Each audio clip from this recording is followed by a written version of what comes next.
everyone. This is John Daly. I'm here with another episode of the Daily Express. My guest today is a senior fellow at AEI, the American Enterprise Institute. That means he's very smart, ladies and gentlemen. His areas of research include workforce and talent development and employment training programs.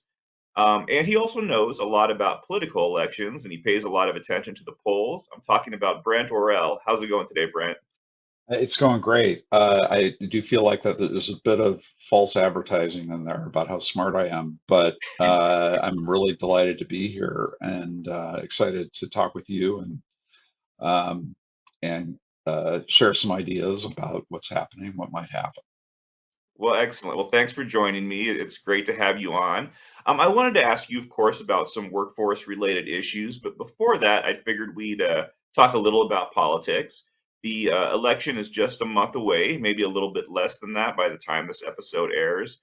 The presidential race feels pretty tight right now. Brent, would you say, is there a front runner, or do you think things are really kind of looking like a toss up at this point?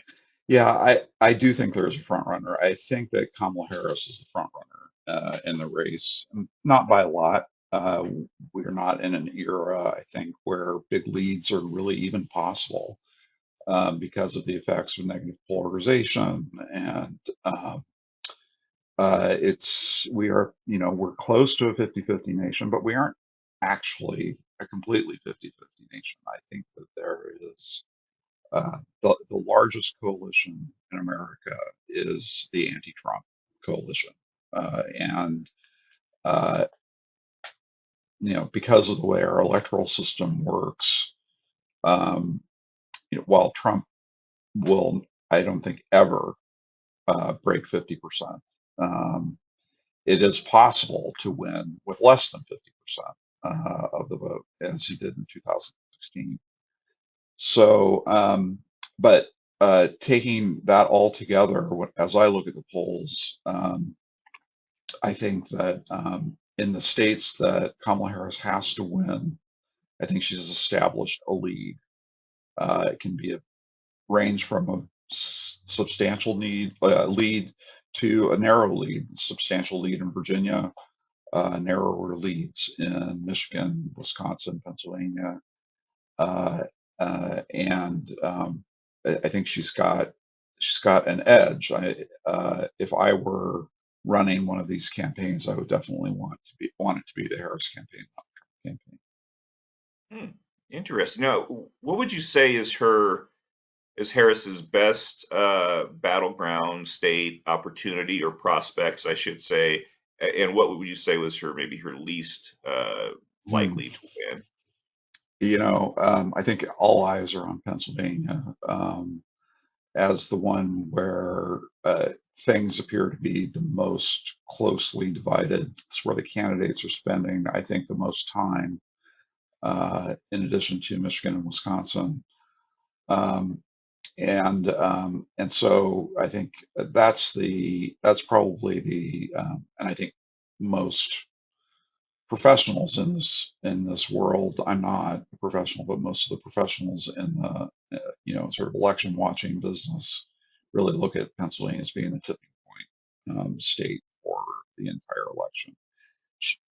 Harris could win without Pennsylvania. It's very difficult to see how Trump could win without Pennsylvania. But it means winning in North Carolina for Harris, you know, uh, winning in Arizona, uh, and those are more difficult states, I think, for Harris.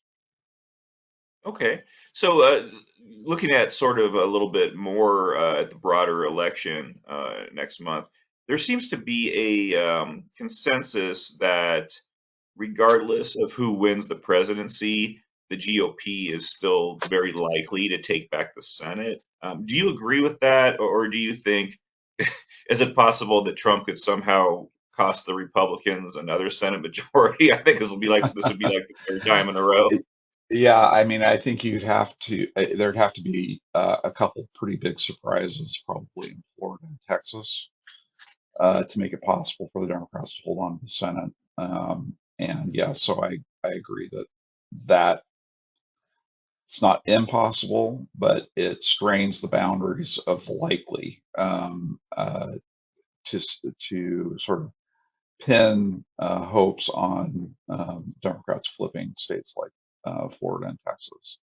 Those are surprisingly competitive races. I think everybody has been shocked at how well Allred is doing in Texas and how well Debbie, and I'm going to get her last name wrong, but the Democrat running against Rick Scott, who has developed a reputation for winning by 1% over his political career, and he may live up to that this time as well.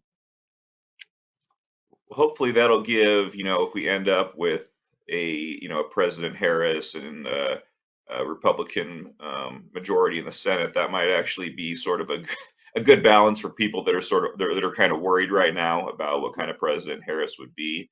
But Yeah, yeah, we'll have to see what happens and see if there's any more movement yeah, I between. think the founders were very wise, right? They created multiple points of entry and influence in our national political system, and this election is a great example of that. That uh, if the Republicans gain the majority in the Senate, Democrats and Republicans still have to work together to get things done.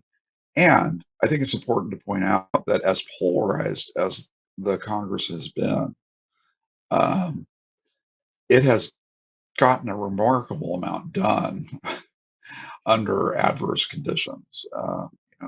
The Chips and Science Act, the misnamed Inflation Reduction Act, the electoral count reform. Those are all really significant pieces of legislation. You agree with them or not? They are very significant, and that wasn't supposed to be able to happen. And that is because we have a closely divided Senate and we have a filibuster that forces the parties to work together. Yeah, no, that's absolutely right. So let's get into some of those workforce issues I said we were gonna talk about.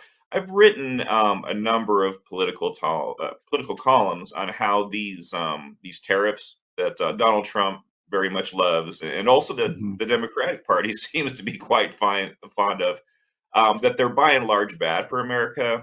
Tariffs are Hmm. taxes, and the ones imposed by the United States, contrary to what some people are saying, are paid by U.S. taxpayers.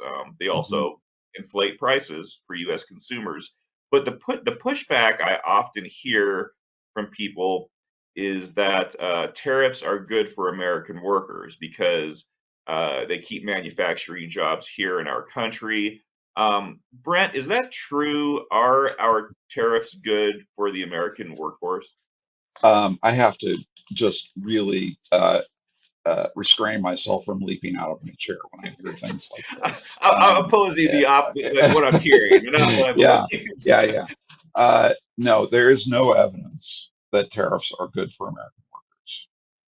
They are good for some workers at the expense of all the other workers. They can sustain struggling industries for short periods of time, but in the longer run, in the medium and long term, uh, they uh, they make American industry weaker because it's not exposed to the full force of competition that makes businesses better, more efficient, more effective, more productive. So you can get some short-term gains out of tariffs, but only at the expense of long-term costs and the long-term competitiveness of the American economy. Uh, and it's the one of the examples here is some of the tariffs that were imposed early in the first Trump administration. You know, did they preserve a few jobs? Yes, they did preserve a few jobs at an enormous cost of hundreds of thousands. I think if I remember the figure correctly, it was around $890,000 per job.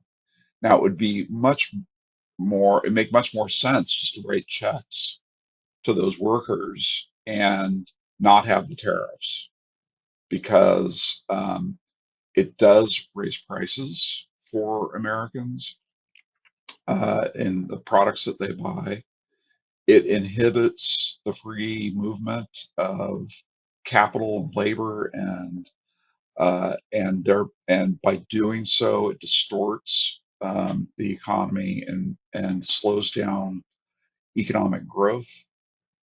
We want in this country to be producing the things that we are best at producing, and we produce a lot. You know, industrial production in this country uses far fewer workers, but it produces a lot more than it did a couple decades ago.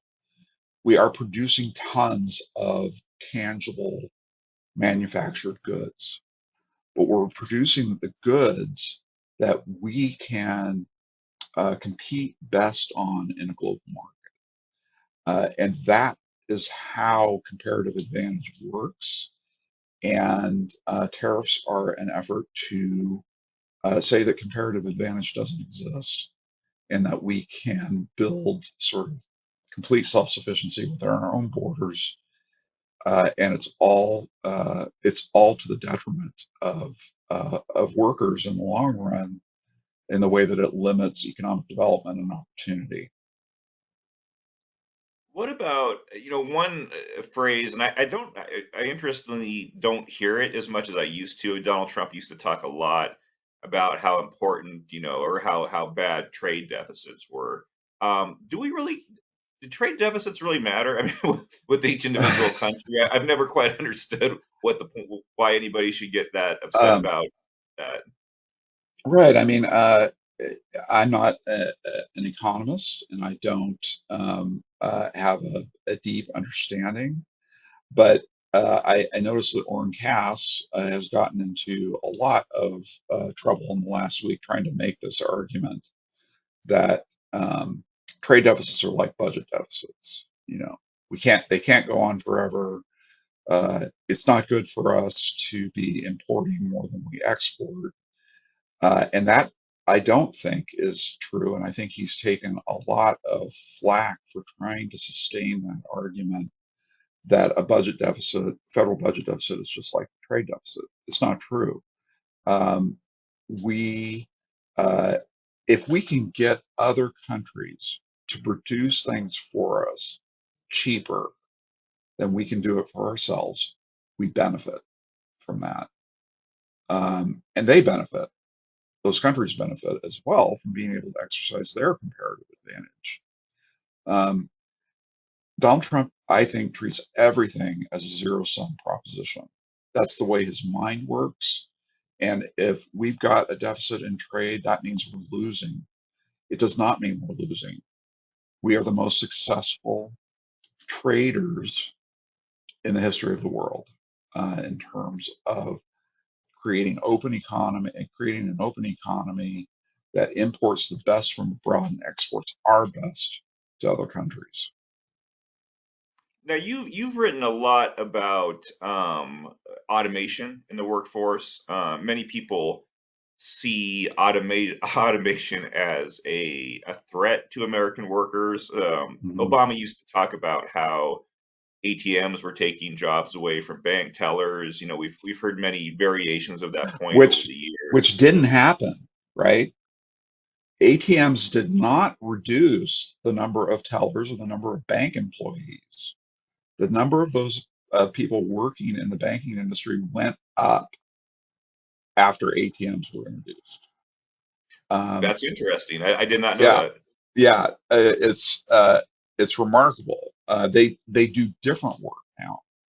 They are in the financial products work side of work, which is a lot more. It generates a lot more value for them, for the institutions that they work, for the tellers and the people who work in and the banks. And so ATMs is a prime example of how automation actually adds to value. It adds to value and it increases employment. That's been the history of automation, is that um, as firms become more productive because of automation, they're able to raise wages, and they do because human beings are in short supply, talent is in short supply, so they have to keep raising wages in order to keep growing their businesses. And the increased productivity drives up incomes, it creates demand, it grows the economy. Uh, this is hard for us to get our minds around because human beings are so short term in their thinking. We want to protect what we have, and therefore we resist any technology that might take away what we have. But we can't see down the road for ourselves, for our children, for our grandchildren, how that the increased demand that is caused by automation or via automation is going to raise living standards over time. So it's really not, it's not harmful to the American worker. It's creating different types of jobs, different types of Yeah, opportunities. yeah, And like you said, there's, the workforce needs more people right now. right, It's not, the opposite based on automation. right. No, uh, we have automated and automated and automated, and our workforce has grown and grown and grown.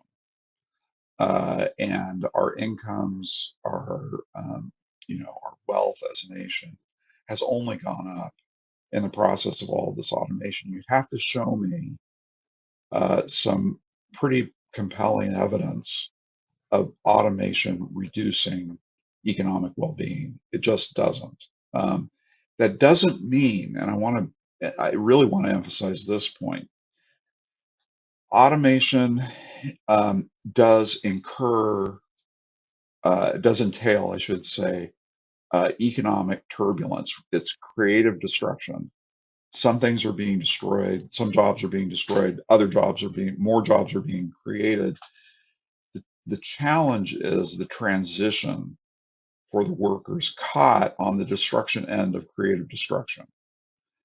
We have not done a good job on that, and I write about this a lot. I've got a piece coming out very soon that addresses this relative to the port strike, or the now on again, off again port strike that we may be facing. Um, Automation dislocates workers. Those workers who are dislocated deserve our sympathy and they deserve our support as they attempt to make the transition to the next thing. We don't do a good job on that. The US spends less than any other developed country except Japan. We spend less on active labor market programs that are designed to help people make the transition than any other developed country in the world. It's so little. It's really remarkable how little we spend on this. We learned a painful lesson, I think, in the automation shock that we experienced in the early 2000s, which eliminated so many manufacturing jobs. We learned a painful lesson there, and we're still learning that lesson, I think. We're still experiencing the consequences of not being prepared for automation and not having the kinds of programs and transition supports that workers need in order to move to the next thing. So it's not that automation doesn't entail cost to workers, it does, and we owe them better than we've been giving them. Do you think there's I'm a small government conservative. I believe you are as well. Uh, Correct me if I'm wrong, but I believe you are. Yeah.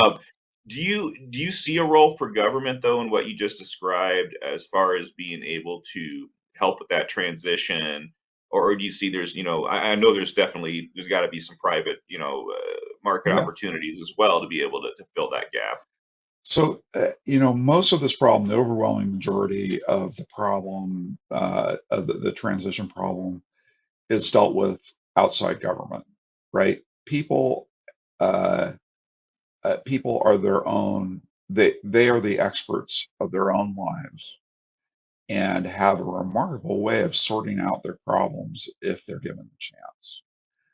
Now, having said that, when you have mass layoffs and plant closures, that is really disruptive to individuals, families, communities, and and the while the um, while the benefits of automation are very widely shared, the costs are very narrowly borne by very specific sets of workers and communities. And so it's in that gap where there is a high level of dislocation going on and no clear pathways to the next thing. That is this is it can be very disorienting. Where I think there's a role for government to organize resources and provide resources to help workers make the transition. So what does that look like? It can look like a lot of different things. We had a program on the books that began back in the Kennedy administration called Trade Adjustment Assistance that was designed to help workers who were impacted by free trade with enhanced benefits for retraining and managing that gap period where they have to develop a new skill to get reemployed. I think we could do the same thing. That was directed at trade. I think we could do a similar kind of thing for automation impacted workers so that they have a similar kind of support system. That the TAA program was remarkably successful, I think, at improving employment outcomes and raising wages among workers who are dislocated. I think we need the same thing or something like it for trade impacted or for automation impacted workers. There's another way to do this, and it's, I think, actually preferable from my standpoint as a small government, sort of libertarian, adjacent policy person, which is we need some sort of an account that people contribute to during their working lives. Employers contribute to it, maybe government contributes to it, but it's a personally owned account that is there to help workers when they hit these transition points and they need to pivot. So they need either to move to a new location to get a job, they need to retrain, or if they're older workers and they're pretty close to retirement, maybe those resources are used as a bridge to retirement if they choose not to go back to work. So those are the kinds of approaches I like because again, it puts the worker at the center, makes them the captains of their fate in terms of which programs they choose to or for training, which industries they go to work in. We don't have a great track record in workforce development in terms of our programs, our training programs delivering a lot of great outcomes. Um, so I think people, basically, most people have a pretty good sense of what they want to do, and they just need to be resourced so that they can get to that. And for those that need more intensive support, that's what the workforce development system is for. It's for helping workers who need more guidance, more assistance, sorting through the opportunities for education and employment. Those are both very interesting ideas. You recently wrote a piece on women in the workforce where you made the point that women are really kind of kicking ass right now, while Yeah. men are kind of faltering, at least those without a college education. Can you talk about the social and cultural causes of both? Because I think you really identified some things in the piece that a lot of people, including myself, have noticed sort of on an anecdotal basis, but you really kind of bring the numbers. Yeah. So The most important issue that we have to think about in terms of what's happening between men and women in the workforce is just, you know, acknowledging how much work in America has changed in the last few decades. We've gone from, a peak manufacturing economy in the 1970s to an overwhelmingly services and information dominated economy. It's 80% of our workforce is now in services, which is, I mean, like I said before, we're still producing a lot of stuff. It's just being done on an automated basis instead of a lot of people in factories, right? It's not that we're not producing things or, America doesn't make anything anymore. We do, we make a ton. But that shift to services and information really plays, I think, to the strengths of women, who are, on average, much better at social engagement than the average man is, and certainly better than the average man without a college degree is. Makes for very rough sledding for men, I think, in the workforce, uh, when they are being asked to do something which is not really in their main wheelhouse, their main interests, and they don't have the educational background to compete. It's not just the workforce that is becoming more and more oriented toward women and female workers. We see this in education. You know, uh, our college campuses are over a majority female, pursuing bachelor's degrees. Those bachelor's degrees are essential to getting jobs in the services and information economy that are above kind of the basic level. You have to have that education in order to qualify for them, uh, and you need the development. Men need that development in order to um, the social emotional development that goes along with a college degree to kind of fit in to the modern workforce, and they're not getting it. And that is a real problem. It's a great success for women, and it's something that, as I say in the piece, we need to celebrate this.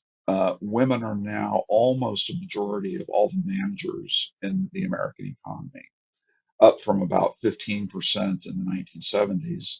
That's a huge shift and great success for American society. We have done a terrific job at reducing barriers for women, and that we need we need to sustain this. In fact, the data demonstrates that the success of women is not built upon the failure of men. Women have succeeded on their own. It's the men who are not keeping up, and so we need to celebrate that success. We need to affirm it. It it has a lot of good explanations underlying it, but we need to shift our attention now, I think, to how do we build, uh, how do we remove some of the systemic barriers in the economy that are holding men back, and that means changing the way that we educate them, changing the way that we, you know, what we tell them is a job for a man. I mean, some of our best paid, fastest growing sectors are in what are called the heel occupations, health, education, social assistance, those kinds of things. There's no reason that men can't do those jobs. Men used to be very present in our public schools, and they no longer are. And that's become a quote unquote woman's occupation. Well, it shouldn't be just a woman's occupation. We need more male teachers, um, to help us address this problem of kind of inadequate attention to the needs of boys.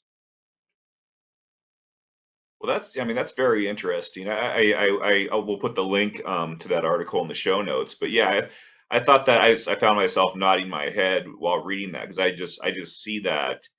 in my everyday life.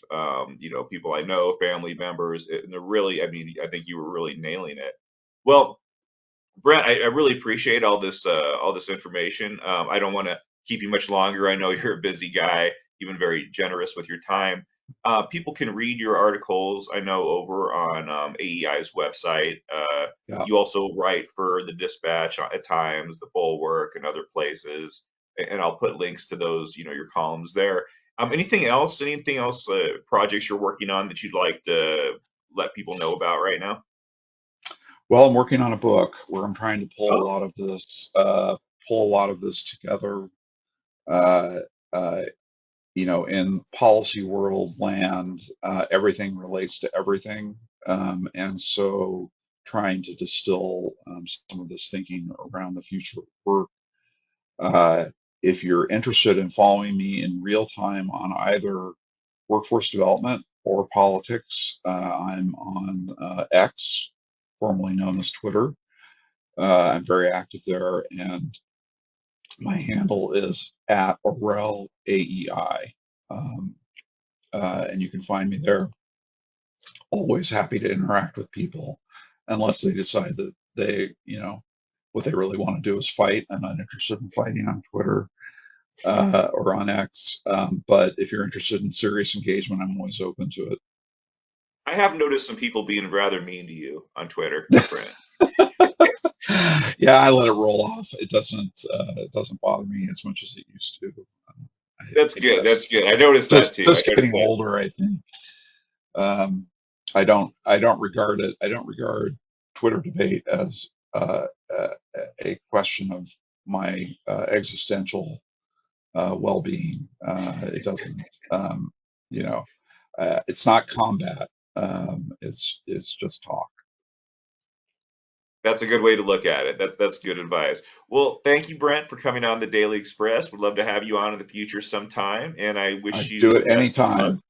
Excellent. Do it anytime. That's I appreciate that, and I wish you the best of luck on your book. I'm Okay. looking forward Thanks. to reading it when it's done. Yep. Okay. Great. Thanks, John.